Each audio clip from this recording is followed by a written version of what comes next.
To me, Overwatch is quite an interesting case. When in other games that I played before, I could always point to very specific things that indicate whether or not you are good at them, like plain and simply having good aim for example. Overwatch has a bit more going on for itself. What's even more interesting than that is that you don't even need all of these skill sets to reach a high rank. Thanks to the strongly team-reliant nature of the game, you can very well get away with only having one or two of these skill sets and still get a high rank, so long that your teammates compensate for that. Which in solo queue can always be a bit, or more so a lot, of a gamble. However, in an ideal world, we'd like to encounter players who have all of these skill sets at their disposal, and that's what we're going to count down today. My personal top 5 things that make you a valuable player in Overwatch. Do note that, as mentioned, those are my personal top 5, so should there be something that you value more over the things that I'm about to present, do feel free to leave your thoughts down in the comment section below. But without further ado, let's get right into it. Let's kick things off with the most obvious point. Number 1, being mechanically strong. Now, originally I wanted to call this point having good aim, but let's be honest, not every hero requires great aim or tracking, and I really wanted to account for that with my first point. What I mean by being mechanically strong is having mastered whatever makes your hero of choice strong on a mechanical level. Whether that be needing incredible pinpoint accuracy, being able to track your enemies with precision through long periods of time, leading your targets to successfully take them out, predicting the enemy's movements to land your projectiles, or using your abilities to maximum effectiveness, whether that be in an offensive manner to give your team the edge, or in a defensive manner to keep yourself alive until your team comes to your aid.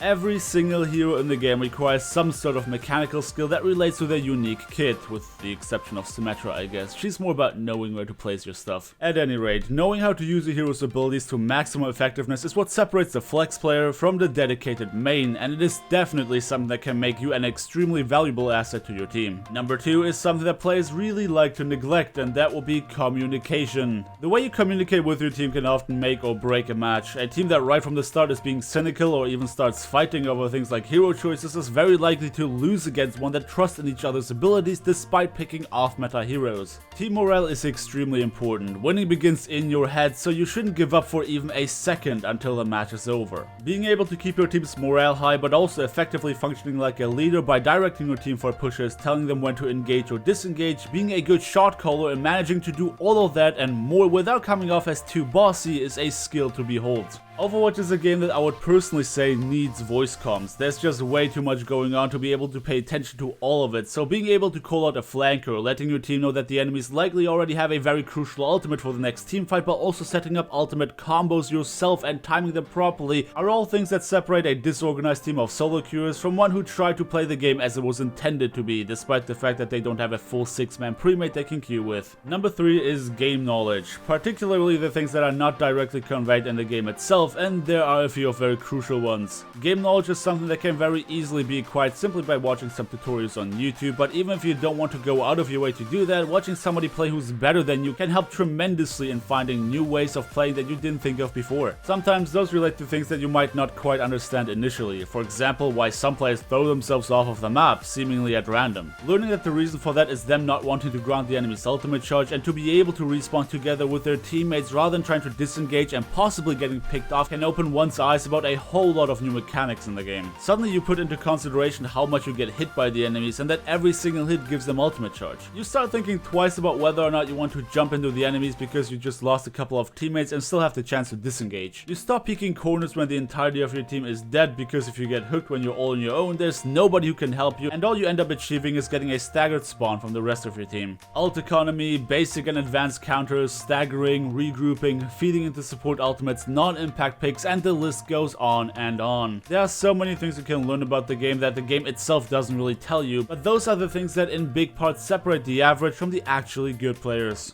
Number 4, experience. This is something that to a lesser or greater extent affects all the other points I have mentioned so far. No matter how many pro streamers you watch on Twitch, no matter how many tutorials you have sat through, and no matter how many guides you read, there is nothing that prepares you as much for the reality of ranked as your own experience. Having a basic idea through all the sources that I just mentioned before is good, however, only because you watch Shadowburn do some mad plays on Genji doesn't mean that you can suddenly just do the same. Learning the mechanics in theory is something completely different than actually experiencing them in practice, because those experiences are the anchor that teach you why the things that you learned are important. It's good to know that you shouldn't throw all of your available ultimates into a Graviton Surge, but why shouldn't you? Well, the best way of never doing that again is experiencing how the lack of ultimates for the very next engagement causes your team to get wiped because the enemies held onto theirs, but also to reach a level of confidence with your hero so that you can reliably make decisions on when and how to use your abilities is something that only experience will teach you. Remember kids, your mom might tell you not to eat your soup too quickly when it's still hot, but nothing teaches you that as well as burning your mouth on it. And the last point, number 5, staying calm. All the things I mentioned before do nothing for you if you keep getting angry. Even if you listen to point 2 and communicate properly, not showing your anger to the rest of your team, it's still there and it still very likely impairs your performance. The best way of staying calm, in my opinion, is understanding what makes you angry. You get mad that you keep getting one-shot by Hanzo? Well, why does that happen then? You might find out that the reason this Hanzo has such an easy time with you is simply you being out of position or not paying attention to where the Sonic arrow is. If you know why you just died or why you just lost the game, you can make an effort in trying to avoid that from happening next time. But another thing that players should put into consideration is simply taking a step back. There's a point where you playing more isn't gonna get you anywhere that's pleasant to be, so taking a break, watching some videos, or playing something else entirely to come back the next day might just be the right thing to cool you off. As I said in the beginning, one does not need all of these skills to get to a reasonably high rank. At the end of the day, playing solo queue is kind of a gamble, so all you can really hope for is getting teammates that make up for the skills that you don't have and trying to shine with whatever you're best at. Obviously, once you want to perform reliably in a higher level of play, you will need all of these things to a certain extent. If you play GM, having godlike aim isn't gonna get you far if you don't even grasp onto the most basic concepts like hero countering, or you just get toxic in voice chat all the time. And I even met people in Masters who were painfully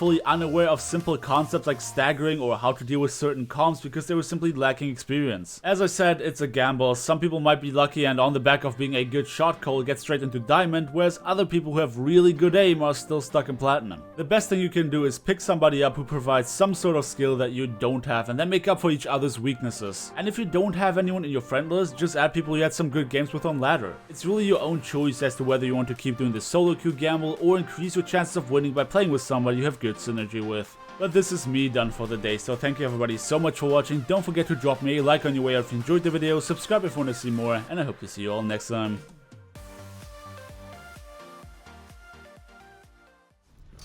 I hate this guy so much. What's his fucking name? Gander something. Fuck off. Let me see. He's the fucking Grandmaster! He's been killing me all game long! Nobody can touch him, he's a fucking Grandmaster, I'm level 15! Why do I play against Grandmasters?